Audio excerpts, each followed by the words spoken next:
All right, day 13 of recovering from my running injury that you saw in the last video. Still unsure what happened there. Is it a stress fracture? Is it tendonitis? Is it something else? I haven't gone and gotten an MRI, and I think that's really the only true way I'll find out what actually is the case of what I have. So today, as you can see, I'm not in St. Charles, Missouri. I am in Salt Lake City, Utah for work. So I've got the beautiful mountains in the background. I'm about to head out for work here in just a moment, but thought I'd do a quick routine to show you guys what I've been doing in terms of recovery from my injury. And so I have a training block coming up, a half marathon training block coming up. It starts on February 2nd. Today is January 14th. We are about 3 weeks out from that, and the time is quickly getting away. It's hard mentally to not be running. It's different. I'm not used to filling that time in the morning or in the evening when I normally run. So I've been trying to be productive. I've been trying to do as many stretches as I can, foam rolling. And honestly, I think it's a good thing. I think it's a way that God can humble me and kind of bring me back to some of the things that I need to focus on that us runners don't always look at, like my diet. I want to focus on my diet a little bit this year, a lot of it this year, and really tune that in.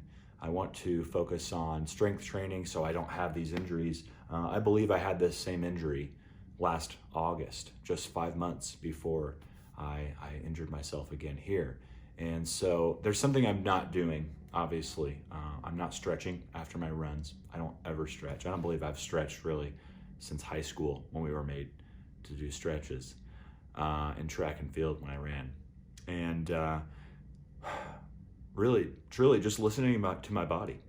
I'm not the most tuned in. A lot of times I'm listening to an audiobook or listening to a podcast, and I'm not listening to my body as much as I run. And so I really need to listen to those little niggles that can turn into injuries and watch for those, listen to those, and just see it. So one thing that Seth James Damore said was a pain scale of 1 to 10. I really want to implement that pain scale. Today I can cause pain. I can really make it discomfort for my injury by doing certain things. And so I was at my uncle's house. He's a doctor, and we were just talking about the different injury, and he basically said, anything that hurts, don't do it. So that makes sense, right? Our bodies tell us not to do things.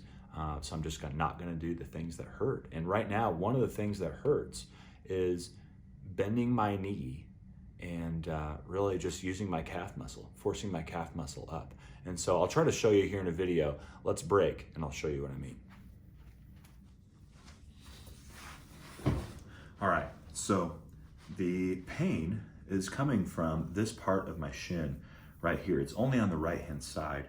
And so what I'm trying to do is do strength training to really strengthen up this muscle, because whenever I bend my knee and I go down and I put some loading force on that shin muscle, it just causes pain.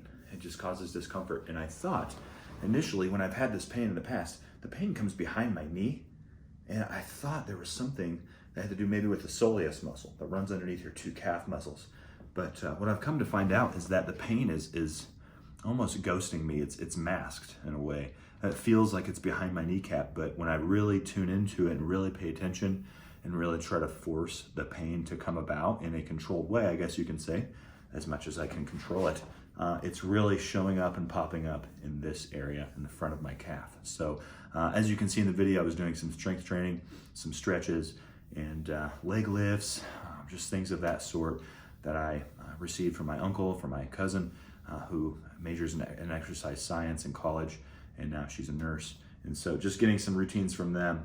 So far I've seen a little bit of the benefit. I definitely still have some discomfort in here, but day 13, we will see how I recover. And my hope is that, give it a few days here, 4 or 5 days. I know last time I looked at my calendar and I took 16 days off.